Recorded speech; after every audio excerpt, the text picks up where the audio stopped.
Welcome to Crossroads. The United States is giving Europe an ultimatum, and this is in response to European nations fining, taxing, punishing, going after American companies, especially in big tech. And the US is now saying that they're going to have, well, no choice but to begin using every tool at the US's disposal to counter what they're referring to as really irresponsible measures from Europe. Another topic, rents are starting to go down, in parts of the country at least, but not everywhere. It turns out that a lot of this has to do with, guess what? Well, deportations and mass migration. And sanctuary cities, even though rents are going down elsewhere, they might not go down there. Also, another topic, euthanasia is starting to become more common right here in the United States. And this is starting to change the nature of our entire health system. A business of death. We'll be talking more about these topics and a lot more. Make sure to hit the like button, leave a comment. Let's get started. Now look, European nations have been fining and taxing American companies, and especially in big tech. Meta's talking about it, X is talking about it, Google's talking about it, a lot of them are. And this has now led to attempts to enforce European laws right here in the United States, including against basic free speech of your average American. And now, well, the United States is pushing back with an ultimatum, stating that if these actions from Europe continue, America is going to, well, act in kind. Get ready. This is the U.S. Trade Representative. It says the European Union and certain UN member states have persisted in a continuing course of discriminatory and harassing lawsuits, taxes, fines, and directives against U.S. service providers. Now look, we don't often think of discrimination against Americans as discrimination. They can say things about Americans that if they said about other groups in their country, we get them thrown in jail for like 18 months. But it's typically not regarded as such when you're going after Americans. But it turns out the administration is saying that Europe is discriminating against Americans and American companies. Now they add this. U.S. service companies provide substantial free services to EU citizens and reliable enterprise services to EU companies. And they support millions of jobs and more than $100 billion in direct investment in Europe. On this front, it's true that a lot of technology at the basis of the internet and a lot of the surface level platforms that are used are free. And it's true that America lets Europe use these at no cost because a lot of them are free services. This actually also includes, though, U.S.-owned and led things, for example, GPS. Systems kind of at the foundations of the internet. In fact, even the internet itself used to be run and effectively organized by the United States. This was under ICANN, and people would say, well, ICANN only handles names and domain names. It's not true. Under ICANN is another organization called IANA, I-A-N-A. IANA used to run the rules for the internet. And during the Obama administration, what did Obama do? Obama made it so the US government effectively no longer controlled the internet. He handed that power over to international organizations. And you had groups within the United Nations, China, Russia, Western Europe, effectively trying to take up the reins of the American-led internet and institute their own laws and practices onto it. When Obama relinquished control of ICANN and IANA, effectively what it did was made it so the internet was no longer protected by American law and no longer upheld under the American Constitution, because it used to be technically under the US government, meaning constitutionally protected elements. Thanks to Obama, we no longer have that. But the United States is now going after Europe for this, and it continues saying, it says the United States has raised concerns with the EU for years on these matters without meaningful engagement or basic acknowledgement of EU concerns, of US concerns. It says in stark contrast, EU service providers have been able to operate freely in the United States for decades, benefiting from access to our markets and consumers on a level playing field. Meaning basically, when our companies try to compete in Europe, we get punished, we get downgraded, we get tariffed, which we're not doing back. And when they went here, it's equal grounds. America did not do the same to them. Now it says, some of the largest European Union service providers that have hitherto enjoyed this expansive market access include, among others, Accenture, Amadeus, Capgemini, DHL, Mistral, Publicis, SAP, Siemens, Spotify. And it says if the EU and EU member states insist on continuing to restrict, limit, or deter the competitiveness of U.S. service providers through discriminatory means, the United States will have no choice but to begin using every tool at its disposal to counter these unreasonable measures. Should responsive measures be necessary, it says U.S. law permits the assessment of fees or restrictions on foreign services, among other actions. It also says the United States will take a similar approach to other countries that pursue an EU-style strategy in this area. And a lot of them do, by the way. In fact, according to Elon Musk, who's talked about this, Brazil, many Latin American countries, India, of course the Chinese Communist Party being the biggest offender to it, many countries, try to institute some form of punishment, fines, service fees, or even just going after companies that are American, trying to make them censor on their behalf in order to kind of, well, get money first of all, but also lever the playing field for their own people, and also to extend their laws beyond their borders. Now, what this has effectively meant is that Americans and American companies are always fighting with one hand tied behind their back. And for Americans, ironically, we've still done pretty dang well with that. Basically going at the entire world game with a handicap effect, an artificial handicap. But they're now saying that's going to change. And other countries doing their services, if they want to continue this, we're going to start doing it in kind. I assume this is going to be similar to Trump's retaliatory tariffs. It's just going to start taking into account things like this. Restrictions on American businesses, punishments for American businesses, fines on American businesses, and transnational exporting of laws that should not be existing within America.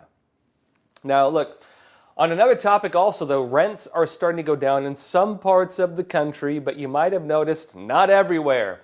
And if you've seen them not going down everywhere, especially where you are, it might be because you live in a sanctuary state. It turns out that a lot of this has to do with mass deportations and mass migration. Go figure. We'll be talking more about this after we come back from a quick break.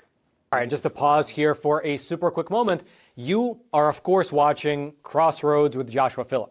I'm just here to share a message about American Hartford Gold, my own personal gold and silver bullion dealer. Now, obviously, the recent tariffs have made the markets super turbulent and volatile. With every new piece of tariff news, the markets seem to either crash up or crash down. And of course, it's worth mentioning that these conditions don't only affect Wall Street. They affect all of us through our investments and our retirement accounts.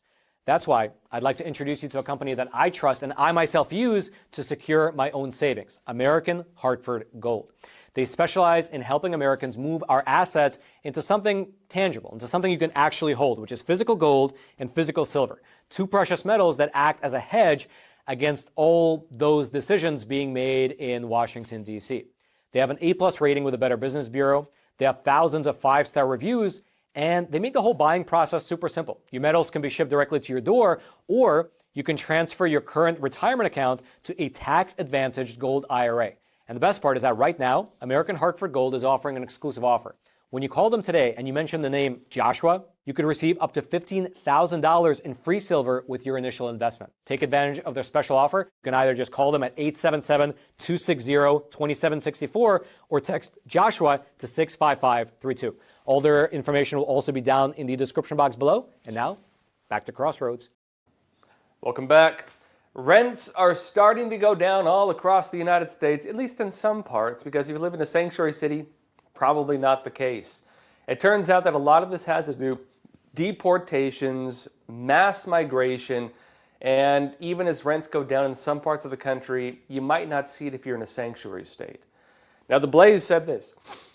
It said the Texas real estate loan agents say houses are being abandoned by illegal immigrants. Deportations combined with updated Federal Housing Administration policies mean fewer foreign residents, both legal and illegal, are qualifying for federal loans. And they're not getting welfare like they used to. They're not getting loans like they used to. They're getting pressure that they weren't able to get before. They're not getting welfare like they used to in terms of handouts, and they can't afford it anymore. They're actually abandoning homes, it says, and even just leaving all the furniture behind, just leaving it.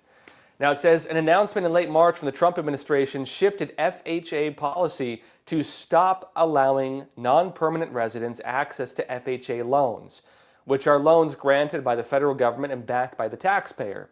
It says according to Congress, an FHA loan requires a down payment of only 3.5% for most borrowers. And this is interesting because it says DACA recipients, the dreamers, the people who came here, they were like, they were kids, and Obama called them DACA, dreamers. Trump actually didn't deport them either, and maybe keeping them. We'll have to see what happens to them. Also H-1B holders, asylum seekers, and refugees without green cards. All of these people are actually having more trouble. It says that all of them are some of the categories no longer permitted to use FHA loans. And remember, this falls within like the legal or gray area category. These are not your normal, these are not illegal immigrants. DACA might be debatable, but technically not. But it says the Trump administration said it also prevented illegal immigrants from accessing loans that they acquired under President Biden, suggesting, well, deal is off even if you got it. It says the policy shift left only U.S. citizens, green card holders, and select others eligible for the federal loans. Months later, it says, a loan agent says the changes have resulted in houses being hastily abandoned. Now, why does that matter? This matters because this is about home ownership, people buying homes and so on. If you're talking about people who are DACA, H-1B holders, again, visa holders, even people here on legitimate refugee status, this would be different from, for example, the Trump administration is making it so that illegal immigrants are not eligible for subsidized housing. They're not available. They're not eligible for certain services. They're not eligible to get, basically welfare, right? And as that has happened, they're even looking at affordable housing, kicking out illegal immigrants in the whole 9 yards. That's a big part of this. What this is talking about, though, is something different. This is actually about legal loans and certain loans that are subsidized by taxpayer dollars, effectively. It used to be that everybody could kind of access them. They're making it now so that only if you have a green card, meaning you're a U.S. permanent resident or you're a U.S. citizen, only then, and maybe in a few random unnamed circumstances, only then can you get these loans. And in other words, the number of people leaving homes, abandoning homes, it doesn't really mean they're leaving the country. I would assume many of them are probably just renting homes now, but because they're losing those loans, they actually can't keep the homes. Meaning you're going to see a lot more houses go on the market. Also on this note, you might have seen Trump did a special press brief or special announcement. Christmas trees behind him, big thing. He's actually saying that he's going to start taking some measures now about the housing market. And Trump is now openly stating the high cost of homes in the United States, the high cost of rent in the United States is caused by mass migration. Not even illegal immigration, by mass migration. And he's saying he's going to work on something, we don't really know the details of it yet, where they're going to be rolling out something to deal with this. He's saying the affordability crisis, the fact that you can't afford groceries, the fact you can't afford medicine, the fact you can't afford rent, all of these are caused by bad policies. The high cost of medicine because Americans have been subsidizing the cost of medicine for Canada and Western Europe, and most of the free world actually, but they're not taking that into account. The high cost of food is because of gerrymandering behind the scenes, foreign food companies racking up the prices on Americans, which is why if you go to many countries, you find food is very cheap. You come here, it's extremely expensive. It's because they've been pushing more costs on Americans. If you try to make payments for a house or try to buy something here, you might find a very restrictive market. It's because supply and demand, there's a limited supply and systems in place to squeeze the supply in order to keep demand high, which means you pay more for rent, you pay more for houses. The American quality of life is not failing. It is being strangled by a real hand. And certain regulations represent the hand that is strangling the American people. Trump is saying he's going to change a lot of this. We'll see what he does, but he's saying he's going to change it. Now, meanwhile, also, artificial intelligence is moving very quickly. And whatever happens when you have a system emerging, it takes a bit for laws to catch up. We saw this with international maritime trade, which resulted in the age of piracy, later resulting in the establishment of international legal systems, including on the waters, the high seas, which brought an end to a lot of that. We saw it more recently with the Wild West, right? The Wild West, a lawless area, rapid expansion, and then law enforcement had to keep up. We saw it with the internet. The internet was the Wild West, the digital Wild West for a long time. And those of us who enjoyed the early internet might remember that it took law a while to catch up. They're now doing this with artificial intelligence. AI is effectively largely unregulated in many regards. Some it is. But there are concerns about infringements on the basic rights of citizens. And Florida now is actually working on a Bill of Rights when it comes to artificial intelligence. Now, this is the website of Florida Governor Ron DeSantis. He said this: "Today, Governor Ron DeSantis announced a proposal, not passed yet, to protect consumers by establishing an artificial intelligence Bill of Rights for citizens." Now, it says, additionally, Governor DeSantis announced a proposal to protect Floridians from footing the bill for hyperscale AI data centers and to empower local governments to reject their development in their communities because they take a huge amount of energy. They also take a huge amount of water for cooling and so on. And if you have just regular access to those services, they can kind of take it all up. And you, the taxpayer, has to kind of subsidize it through just high costs of facilities, even though you're not really involved with it. Now, it says the artificial intelligence proposal will establish an AI Bill of Rights to provide consumers with protections. It says reenact protections Florida has already passed against deep fakes and explicit materials, including those depicting minors. Basically, they can take your face and make pornography out of it, which is kind of creepy. It says prohibit any state or local government agency from utilizing DeepSeek, the Chinese one, or any other Chinese-created AI tools to protect American data. Prohibit AI from using an individual's name, image, likeness without their consent. Tie it to harm or sale of a product, political ads. This can actually even impact Trump, like using videos of like Biden or other Democrats and making fun of them. This could actually have some broader implications, and there's debates on it. Like, should you be allowed to make effectively cartoons of people? There are some limits to it because you can make it look like someone said something they didn't say, and that's kind of where the debate is. It also says require a notice to consumers when interacting with AI, like company chatbots, for example. If you're talking to, let's say, you're talking to your phone company and you think you're talking to a person, it's really an AI, they need to tell you. It says also, prohibit entities from providing licensed therapy or mental health counseling through artificial intelligence, because you need to be certified to do that if you want to have a license. It says this can be expanded to include the use of AI to imitate a licensed professional. There are businesses doing this, including a lot of foreign ones, by the way. Also, it says provide parental controls for minors, which allow parents to access the conversations their child has with a large language model, which is a big deal. They say about half, or I think it's like 80% of kids are using AI chatbots, and about half of those kids or more are discussing like violent pornography with AI chatbots. And you could, if an adult were to do that, it would be a crime. The question is, if a company run by adults do that, is it still a crime? They want to regulate that.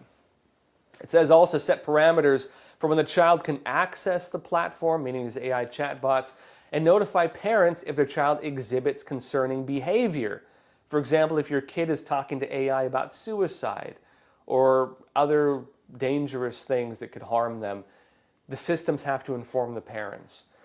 It says also ensure data inputted to AI is secure and private. Prohibit companies from selling or sharing personal identifying information with third parties, de-identified, and mirror data privacy protections in current law. basically, again, how do AI companies make a lot of their money? A lot of it, as you know, is free. It's because you're training the chatbots. You're giving it data. If they're taking personal information from you and selling it to, like, advertisers or whatever, and a lot of this is bought by foreign companies, which foreign governments also get, like China, for example. This ties into national security concerns. They want to crack down on that a bit, at least to limit AI's reach to what a normal tech company would have, to at least limit the scope of what they can do to, like, what Meta or Google might already be held to. It also says require that AI cannot be used as the sole determination in adjusting or denying a claim, meaning they can falsify statements or falsify history. Insurers that use AI for claims must detail the use and allow the Office of Insurance Regulations to inspect the AI model to ensure it does not violate unfair insurance trade practices. You see already some car rental companies doing this, where you rent your car, you take it back, and they use artificial intelligence to assess whether there's been damage to the vehicle. And if it says, hey, there's a scratch here, hey, there's this tiny little drop here, they fine you. And people who rent cars are finding that they're facing a lot more fines these days because AI is detecting every tiny little drop of detail effectively. Now look, also in other news, the midterm elections, they're coming up quick. It's still a whiles away technically, but not when it comes to political campaigns. Everything is ramping up. Our good old representatives are getting ready to run again. And it seems the Trump administration is anticipating Democrats to at least, it says, take back maybe the House of Representatives. Now, Newsmax says this. It says, President Donald Trump reportedly admitted Republicans could lose control of the House in next year's midterms, citing history and some of his economic policies not yet taking effect. It says in an Oval Office interview with the Wall Street Journal, Trump said he could not predict whether the GOP would hold the House in November 2026 because the benefits of his economic agenda may not be fully felt in time. He said, quote, I can't tell you. I don't know when all this money is going to kick in, Trump told the Journal while pointing to multi-billion-dollar investments he said his policies are attracting to the U.S. It says Trump also acknowledged the policy headwinds that usually hit the party in power. He noted that since World War II, only 2 presidents saw their party gain House seats in a midterm election. That was President George W. Bush, President Clinton in 1998, and then President George W. Bush in 2002, underscoring the steep historical odds even for administrations that argue they're delivering results. It says Trump framed the coming midterms as statistically very tough based on the data. Even as he said, job creation and investment announcements will eventually translate into better kitchen table conditions for voters. What Trump has been saying is this, effectively. Trump has been saying most of his appointees, the people he's put up to be appointed to various positions, are being blocked from getting their positions. A lot of the people he has there are like the interim leadership whose tenure is coming to an end because Democrats in Congress are refusing to allow the appointment of many people Trump nominated. Most of Trump's cabinet is actually not in power right now. Most of what he's tried to do is blocked. Almost everything he's done to buy, in order to get past that, he has to go through like executive actions, other actions. Almost all of that is being blocked by local judges. District judges, local judges, the whole 9 yards. And so Trump is being blocked in Congress. He's being blocked within the administrative state, being prevented from appointing the people he wants to appoint. And he's being blocked in basically implementing fully most of his policies because all of it is being challenged. You do see some things going through, foreign investment, massive trade deals. A lot of that requires long-term efforts to rebuild factories and so on. You're not going to start seeing the benefits of that for about 2 years. And so Trump is stating effectively everything he's tried doing right now is being blocked, basically, is being challenged. It's very hard for him to do anything with this. And because of this, the benefits he believes the American people would feel economically, in terms of deportations, in terms of affordability. You can buy a house, you can pay rent, you can buy medications cheap. All of it is being blocked politically because there are individuals who either don't agree with Trump legitimately or they don't want Trump to succeed because politically it would make the other side lose in elections. And this is a political game for a lot of people. Your general well-being is a card to play in a political game. They don't want Trump to succeed. Now, on another topic, though, euthanasia, the systems of government-run suicide, is starting to become a lot more common in the United States, including in New York City. They just made a big thing on it. Right now, a lot of the uptick in the United States, at least, is in hospice care. And, this is kind of the legitimate ground, quote unquote, for euthanasia. If you're terminally ill, it's probably going to expand. But the problem you're having already in America, even with the hospice system, so many people are using euthanasia now that it's actually changing the nature of our healthcare system. Now, the National Review said this: there's been a dangerous shift in medicine over the years. Priorities have moved from curing disease to managing death. It says those of us of a certain age can and will remember watching television shows and movies depicting doctors and nurses doing everything possible to save lives, the old Hippocratic Oath. It says under relatively recent times, this is how the medical profession was seen. And even amid the COVID onslaught, medical professionals were viewed as heroes who put their own health at risk to treat the critically ill. And that's changing now. It says physician-assisted suicide, or euthanasia, has been gaining momentum legally, legislatively, and culturally in alarming ways. It says as of right now, there are 11 states and the District of Columbia, Washington, D.C., where physicians are empowered to give lethal doses of medication to their patients who would like to die. In Connecticut, where this individual lives, it says this practice is still illegal, but there have been multiple attempts to pass legislation that would allow this to happen.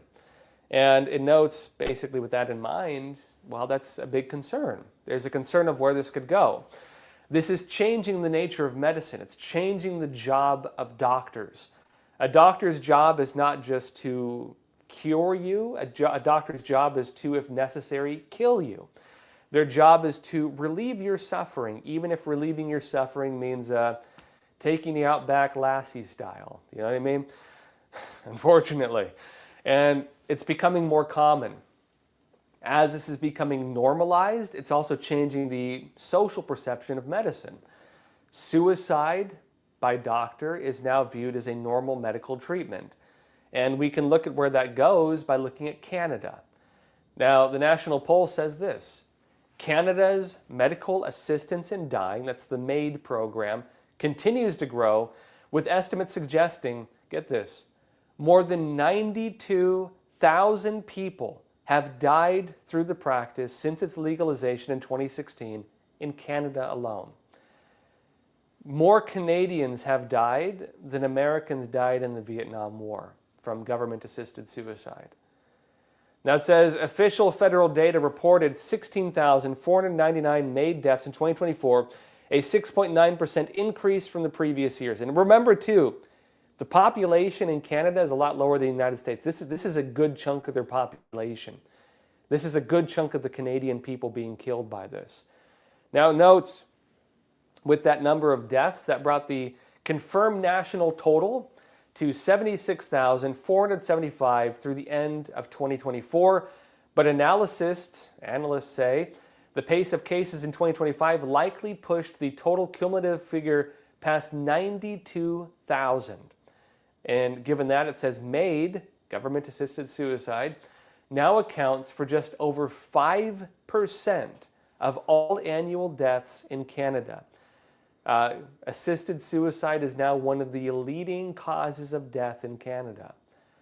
Now it says the vast majority of cases involve people whose natural death is considered reasonably foreseeable, meaning, hey, you might be terminally ill, but says a smaller share of patients qualify under an expanded track for those whose death is not imminent.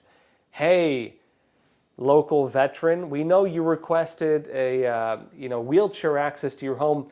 It's a bit expensive, eh? Have you considered suicide? It's things like that. Now they say this, quote, Canada is becoming the world leader in killing its citizens.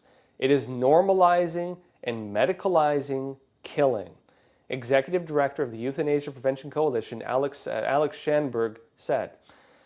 And, that's concerning, of course, because while they're killing Canadians, they're importing people from other countries to replace them. You have mass migration into Canada. You have the Canadian way of life being drastically altered. I'm sure many of you in Canada know this. Houses are extremely unaffordable. Depression is very high. And even if you get depressed or you can't afford to live, well, people are turning to euthanasia. They're turning to suicide. And unfortunately, there's a very easy way to do it now that has been normalized in the culture. Now, something else interesting is happening, though. We're actually seeing culture get changed in film. And this is kind of interesting. It's something that maybe in other countries they might like. I don't know about in America. There's an interesting trend. It was noticed a bit ago. But it seems that film companies are starting to remove something from movies, from posters, from advertisements and other things, even retroactively. They're getting rid of guns. Bleeding Fool said this, Hollywood has a long history of revisiting older films and making changes that reflect the political or cultural views of the people controlling the footage. And one of the most recent examples comes from Amazon, which had acquired the rights to stream the James Bond films.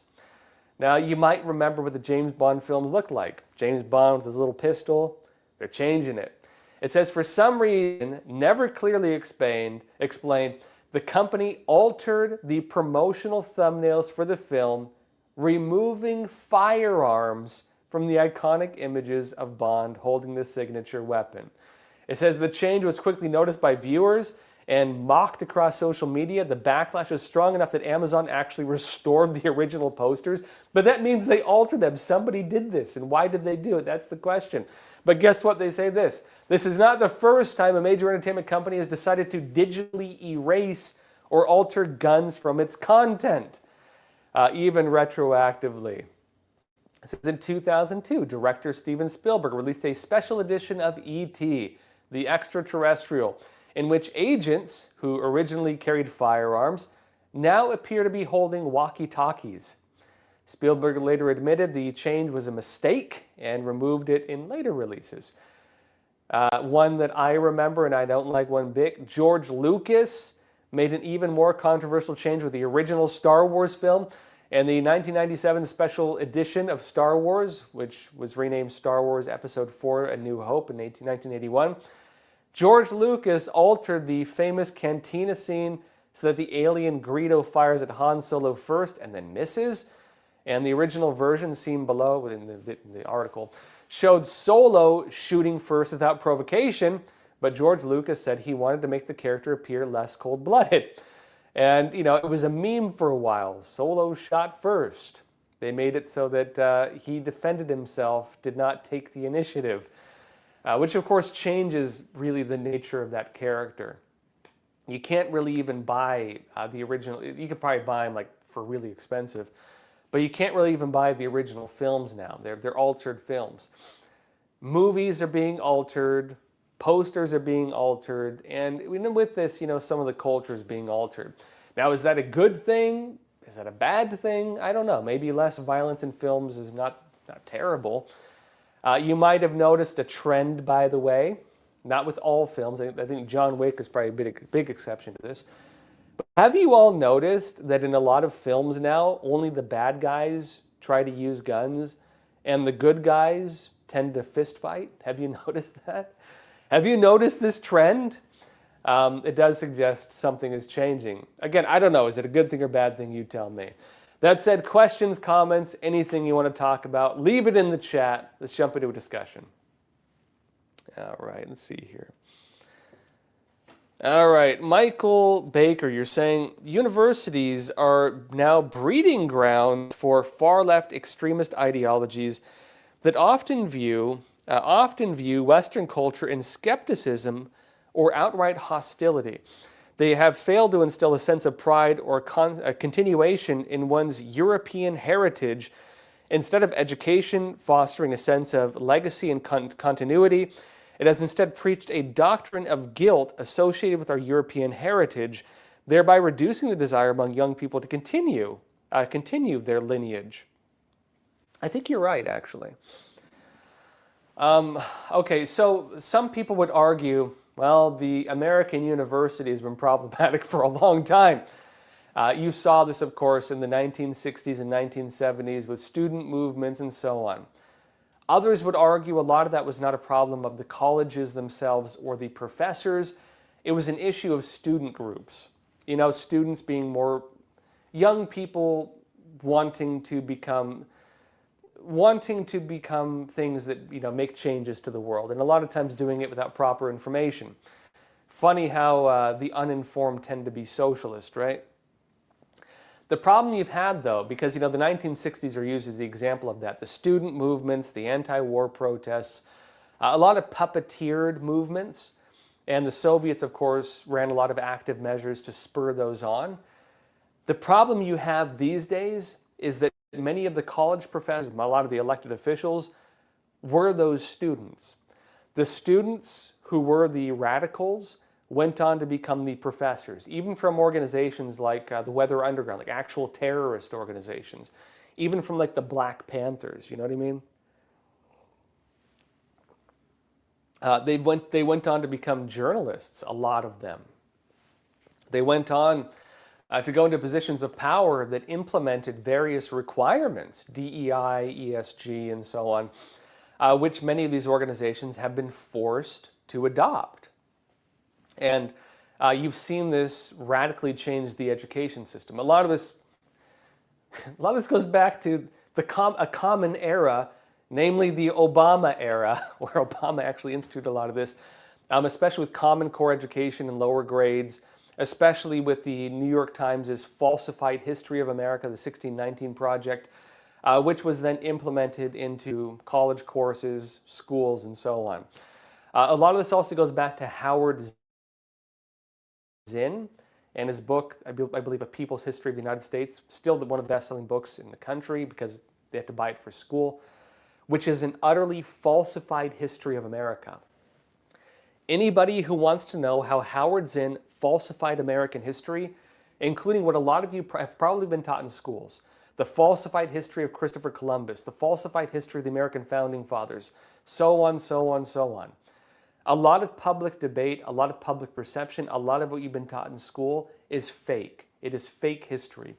If you want to read about how Howard Zinn falsified American history, there's a great book on this. It's called Debunking Howard Zinn. Debunking Howard Zinn. The same author did a book, was it Mary Graybar, I believe? We had her on the show before, actually. Same author did a book called Debunking the 1619 Project. Very well done. You can actually, you'd have to find it. You can go back and watch the interviews I did with the author. They're very well done, the books. But if you want to know the real history, you can go back and read those. On the point of what Michael Baker is saying, though, there's also been a movement against white people, against European heritage. And people have noticed this with AI, or for example, Wikipedia, or for example, you know, if you go to like, let's say if you go to like Webster, do this. Go on Wikipedia and do a search for Black Pride. Do a search for Hispanic Pride. Do a search for Polynesian Pride. Do a search for Asian Pride. And then do a search for White Pride. And you'll see something. You'll see when it talks about Black Pride, it's positive. If it talks about Latino pride, it's positive. When it talks about pride within just about any race, it's generally positive. But if you type in white pride, they say it's a hate movement. The idea that Americans are, you know, the pilgrims and the settlers and so on, the idea that they brought something good has been altered in history. The idea that European culture represented something positive has been massively rewritten. If you're in lower grades, the way the Native Americans are painted, and look, I'm as mixed as they come. You know what I mean? But the way the Native Americans are painted is basically like friendly people living in like harmony with nature, and prancing around, making food and so on like that. Not as like people cutting their enemies open and stuffing hot coals into their chest cavities, you know what I mean? Tying them to cactuses or skinning them alive. You don't really see those parts, right? One of the punishments for Native Americans for illegal immigration, like if you trespassed on their territory, was to nail wooden spikes into you and then light them on fire, which then burned into your body. One of the punishments for killing, and even just generally, was to boil you, then skin you alive, and then leave you like that for a while. They did this to children also. It was, if you read, of course, the Declaration of Independence, when the American founding fathers are raising concerns over what Western Europe, the British government at the time was doing, they were starting wars. They were inciting blood feuds with the natives, and the natives had a form of war that was, they tortured people, and they didn't differentiate between men, women, and children. If you were a little girl, they would torture you in the same way as a grown man. And you don't hear that history. You don't hear that there were warring tribes. They killed each other quite a bit too. It wasn't just white people against brown people. It was a lot of them fighting each other as well. Read about the history of the Cherokee versus the Comanche if you want to read some horror stories about that. They did really terrible things to each other. The Comanches were a pretty incredible horse tribe also. And so I'm not justifying any of that history. I'm not saying good guy, bad guy. I'm just saying that it's not like it's painted. You know what I mean? It's not like it's painted. If you go back and read the real story of Christopher Columbus and what he was up against, and they say, well, he killed the natives. Christopher Columbus worked alongside the friendly natives, but the ones he killed were cannibals. I believe they call them the Caribs, or the Canibs, which is where the word cannibal comes from. It was a murderous cannibal tribe that would murder and depopulate entire islands. They were like human locusts. They would go to islands, kill everybody, and eat them. They would enslave other tribes. They would take the women. They would use them. They would rape them, and they would use them like harvesters. And they would take the infants and then eat the infants. That was the tribe that Christopher Columbus killed. That's the real story on that. And so the history is just massively rewritten, massively altered. So who's the good guy and who's the bad guy? You know what I mean? I don't know. You tell me. Was it justified for the Spaniards to kill those people or change that? I don't know. Were their lives better? Maybe. If you look at the changes brought about by colonialism, I think they managed to get rid of most cannibalism. They managed to get rid of skinning people alive for the most part. Yes, they were brutal in some ways. It was less brutal than what people were up against prior to that. And the bringing of Western religion also eliminated a lot of those practices. The cultures of the world were radically changed. And I believe actually the bringing of upright religion to most of the world was a good thing, personally. But take it as you will. There's also the reality of what the Western world represented. History, philosophy, things you did not have a lot of in many countries, and not to mention, again, even basic moral values, which were radically different in some of these, not all of them, but in some areas. And so it's debatable, without a doubt. Without a doubt, you had good people and you had bad people. You had justified wars and unjustified wars. I would note, based on my own pretty extensive studies of the Spaniards and the colonial acts of Latin America, which most people don't know was actually a crusade. It was a sanctioned crusade by the Catholic Church to westernize and humanize the New World. It was actually a crusade. Many of the Spaniards and Portuguese were actually crusaders, which is why if you go back, Some of the original flags, even of Brazil, by the way, were Crusader flags. They were Crusader flags because they were trying to bring Catholicism to Latin America. There were some that were very justified. There were some that were not. I would actually argue, as do many historians, that what they did to Peru was not very nice. Peru actually had a very good government and a very good culture. And effectively, the Spaniards there did a coup d'etat, and they basically just killed the king. And he was, it was pretty underhanded. But there were some cultures that had pretty solid values. Peru was one of them, and there were a handful of others. And so, it's not all black and white, is what I'm saying. History is not all black and white. And I think that modern historians trying to paint it as purely black and white is really disingenuous. And so that's what people have been, faced with, right? A lot of kids are not being told most of this. They've grown up thinking it's just evil white people killing the friendly ESG natives, right? Environmental social governance natives. Like I can tell you, like, growing up with I'm mostly white. I'm very proud of that too. But I'm Polynesian also, and so I know a lot of that history as well. And I can tell you, look, I'm kind of glad that I didn't grow up like a headhunter. Part of my Filipino family was like the mountain tribes. They were headhunters. I don't know my family history, but some of them were. The Hawaiians, which is part of my history too. It was mostly good culture, but I'm kind of glad I don't have to live under some of their cultures. I'm glad I can step in the shadow of my local governor and not be killed for it. I'm glad I can sit down at a dinner table with a girl and not have to face the death penalty for it, which in Hawaiian culture was illegal, by the way. So there are some things I'm glad under, actually. And I do think that Western civilization brought about, in many ways, a better culture. You don't have wife burning anymore in some cultures.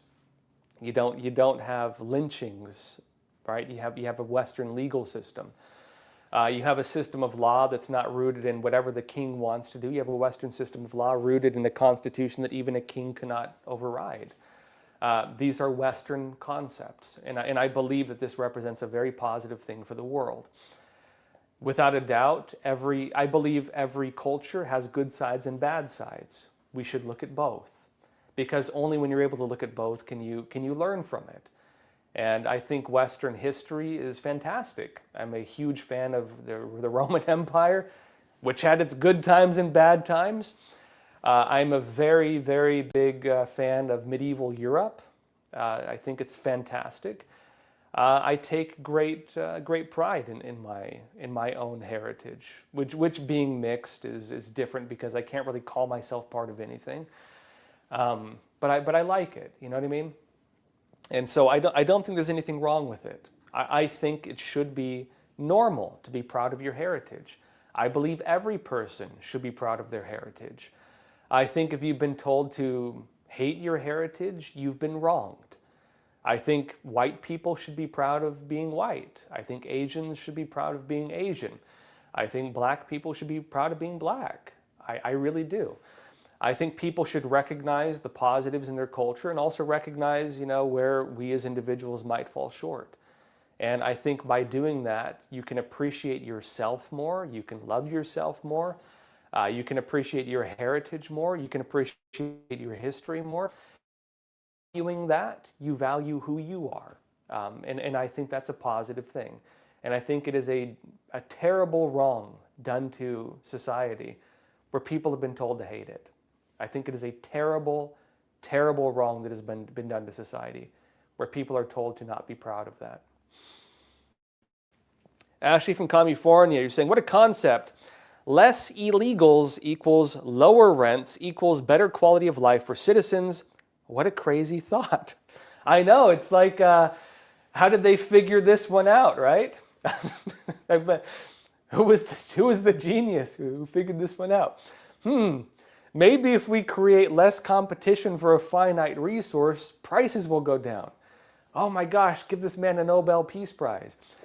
You know what this reminds me of? This reminds me of Idiocracy, where like, basically the entire world has been bred into being idiots.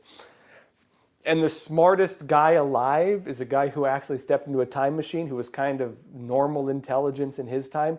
And he's now the smartest man on the planet. And he tells them, hey, the reason all your crops are dying is because you're watering them with Gatorade. Because they got the electrolytes.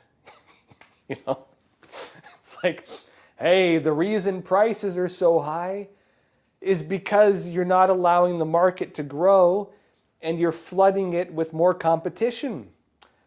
Wow, you're the smartest man alive. How did you figure this out? Really stupid movie, by the way, but the concept is funny, right? The question, Judy Akeem, you're saying, can't wait for action movies with pistols are changed for lollipops. Judith, don't speak too soon. If they did that, I would not be surprised. If they did that, if they had like Lollipop Avenger or something, like I'd be like, yeah, sure, that makes sense. I'm not going to watch it, but that makes total sense. Right? Denise B., you're saying removing guns from films retroactively sounds like George Orwell's 1984. Yeah. Well, and let me explain a bit why this matters, because some people are like, well, who cares about film? Okay. Why should we care about film? Why should we care about entertainment? Right? This is why. We don't normally think of film as being culturally important. We think it's just garbage, oftentimes. Maybe not all of it, but yeah, some of it is, right? When you go to school, what do you read? What do you read? You read classics. You read certain books, and those books establish a type of cultural commonality among us. Anybody who grew up in the 90s or 2000s, when there wasn't the internet, not much yet, knows. Do you remember when you'd go to the schoolyard as a kid and everybody was talking about the same shows and everybody was talking about the same movies because there were not a lot of them? Typically, we all knew which new show came out because we had like 11 channels on TV, okay? Does anyone remember when we had like 11 TV channels? If a new movie came out, we all talked about it because there were only a handful of movies. You had the Hollywood releases, and that was pretty much everything. We had a shared commonality. We generally know about the same books. If we talk about certain books, George Orwell, for example, great example, right? We can talk about that because most of us read it when we were in school. A lot of us, read Shakespeare. A lot of us, as children, read Dr. Seuss. A lot of us read Grimm's fairy tales. Actually, I'd say a lot of fantasy in entertainment and a lot of fantasy in Western Europe comes from Hans Christian Andersen and Grimm, the Grimm brothers. Actually, quick note on the Grimm brothers, by the way. They were actually good historians. Some of the best preservations of Germanic mythology was also written by the Grimm brothers. I actually have the full collection of it. You can buy their Teutonic mythologies that are very good. They were actually really good historians, and some of the best preservations of Nordic mythology were and Germanic mythology are from the Grimm brothers. I'm very much a folklorist. I love collecting and reading folklore from all countries. I've read folklore from everywhere I can find it, actually. And the reason I do that is because of what I'm going to tell you. Understanding the cultural foundations of a society is not just understanding philosophy or religion. It's understanding the stories we tell, the mythologies. If you want to get into folklore, if you're a folklorist, you would call this the mythos, the shared mythos of a society. What is your mythos? Your mythos is the mythologies that establish your concepts. What is good? What is bad? How do I solve my problems? What was done in the past that resolved this? In America, Much of our mythos, historically, is shaped by the Bible. Most of us read stories from the Bible. I'm not saying it's myth, but I'm saying that the stories of it shaped our culture, right? It's the Bible, it's Hans Christian Andersen, it's fairy tales, it's the Grimm brothers, it's Hansel and Gretel, and it's Aesop's fables. A lot of it, Aesop's fables form a lot of this. The tortoise and the hare, the stories that formed a lot of the cartoons we watched growing up. You could even say, to an extent, it was Bugs Bunny, it was Looney Tunes, it was Charlie Chaplin, it was The Simpsons in some regards if you get to later generations. The shows we watched, the movies we watched.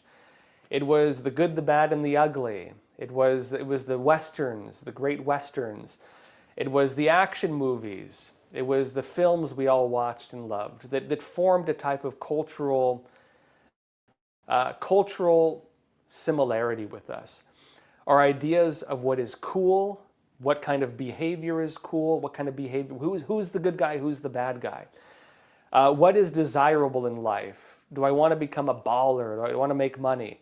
Do I want to be remembered as kind and compassionate? What kind of character is this? All of this is shaped by the histories, the stories, and the mythologies. The fairy tales we're taught as kids, the movies we watch, the music we listen to changes us. This is the mythos. Every civilization has a mythos, right? And so mythos also creates shared cultural values. Now, many people point out that the internet has radically changed this because we no longer have that commonality. We no longer have a common mythos. We have tribalism. We have micro-mythos. We have YouTubers. And look, you're watching me. Me and you, because we have a shared concept of interpretation of reality. You could argue we're a tribe, right? A tribal viewpoint, as would every other TV show, as would every other microculture, as would every other influencer and their audiences. We have microcultures. Now we have some shared values among microcultures, conservative, libertarian, liberal, socialist, right? Whatever you want to go into, even into non-political camps and tribes. And so we've had a kind of balkanization culturally. Now, there's still metacultures to some extent, but the metacultures have become so irrelevant that nobody cares about them anymore. The movies that nobody watches, the TV shows that people don't really watch, the mainstream media that people have stopped watching. But to this point, when they retroactively alter entertainment, retroactively alter films, they also alter the pillars of our mythos. I've had interesting conversations explaining that, Marvel, for example, and comic book heroes, these are like your modern Greek mythologies. You have the equivalent of Hercules, right? You have like the Hulk, Hercules. You have the equivalent of Zeus, for example, with like Superman maybe. You have Thor. You have characters that share a type of Greek mythos, Greek mythology, who also become the basis, who become the kind of modern mythologies, and we share in this culture.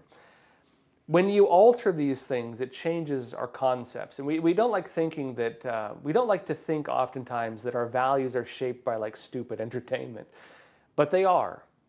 They actually are. It's the way the human mind works. And our basic perceptions of things can actually be altered by what we're exposed to. The things we're exposed to, the stories we're exposed to, the music we're exposed to, actually shapes our inner values. And you can rewrite inner values by altering the mythos. Now, that's very hard to do because it requires effectively absolute control of it, which I don't think is happening right now. But there are people trying to, and people do it openly, right? There are some people who try to push social values by altering the mythos, the revision of history, the removing of guns from, E.T., or the removing of, the changing of Han Solo to not being a renegade who shoots first, to being an honest guy who defends himself. You see what I mean? It's things like this, where we have altered the foundations of our shared culture. And this is how I interpret this stuff. This is also one of the reasons why a lot of this matters so much, when a lot of us would not believe it matters. Anyways, it's also why, notably, I'd say a lot of communist countries want to destroy religion. It's because actually the strongest pillar of a moral foundation tends to be a person's religious viewpoints. You could alter everything but not control a population as long as religion exists. Religion is an anchored, immovable standard, right? In order to alter the standard, you need to alter the religion. And so there are people who want to politicize or alter religion for political purpose, which look at the Chinese Communist Party, great example of it, but many powers in the past have done it as well. If you want to truly control people, you need to either control or destroy religion, because that is the greatest foundation for a person's internal mythos, right? Anyways, folklorism and history aside, thank you all so much for being here. I don't know, what do you all think of this? Do you agree with me? Do you think films actually have this much weight? Look at your kids. How much do you believe the music they listen to influences their demeanor? How much do you believe the music they listen to alters their character? If your kid listens to nothing but gangster rap, do you think it will change the way the child dresses and acts? If a kid listens to nothing but classical music, do you believe it will change the way they act or behave or their temperament? Do you believe that people are altered by what they're exposed to? You tell me. Let me know in the chat. That said, it is Thursday. I'm also in Arizona at Turning Point. If any of you are at Turning Point, be sure to stop by the Epoch Times booth. Great events coming up. I'll be posting some interviews and stuff and doing a lot of outside interviews, so stay tuned for that. That said, because of travel and constraints, unfortunately, we will not have a show on Monday. I do apologize. I would have loved to be there. But I will see you again on Tuesday. So join me again Tuesday, 10:30 a.m. Eastern Time for more great conversations. And I will see you all then. And in the meantime, thank you so much for being here. Please take care of yourselves, stay informed, and stay free. Thank you.